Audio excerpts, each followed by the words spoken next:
Hey, what's going on, bros? This is TechCon and we're going to be unboxing the Moto G4 Plus.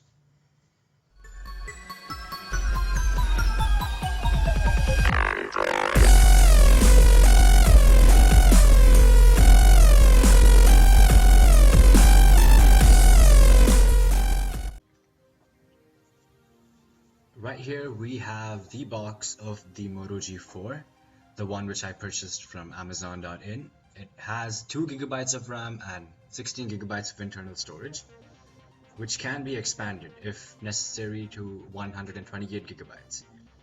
And this phone comes with a 16 megapixel back camera with laser autofocus and dual tone LED flash, and along with phase detection autofocus. And right now we see the SIM procedure. We have to use a micro SIM for the phone.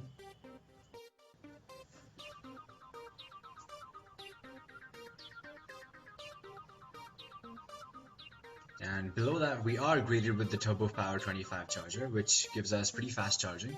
And it's good to know that they provide us with the Turbo Power charger instead of us having to purchase it ourselves.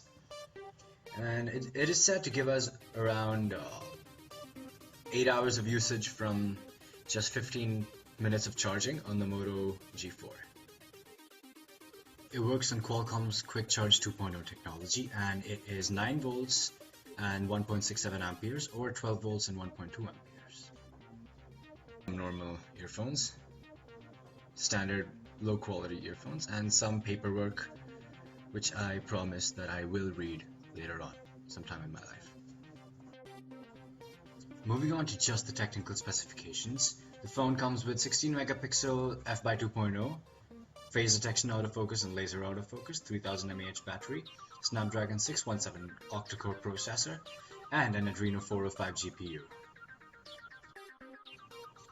Alright, and now we have the Moto G4 in all its glory. The startup boot time actually took quite a while, nobody knows why, and now let us just set up the fingerprint scanner and check out the speed.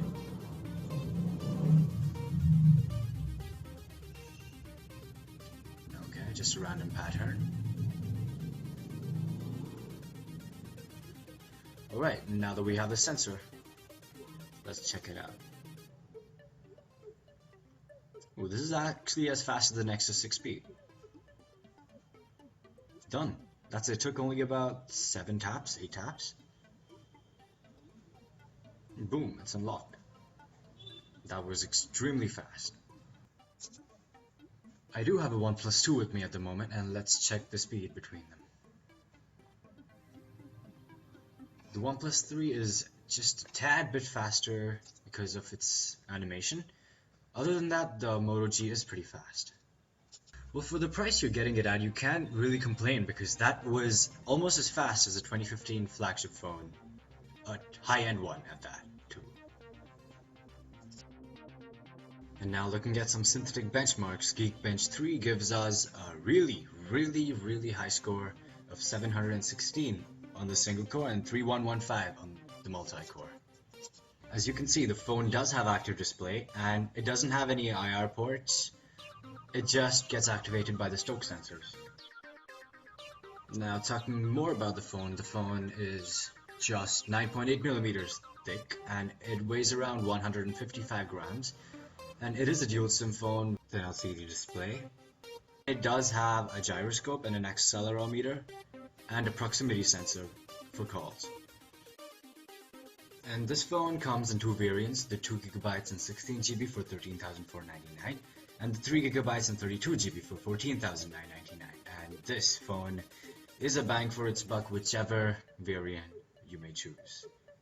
Our final verdict about this phone is that for the price of what you're getting, whatever you're getting, it is amazing and it is top of the line, and it can easily beat off phones around the 25,000 range. Yeah, now pretend you're watching a VR video.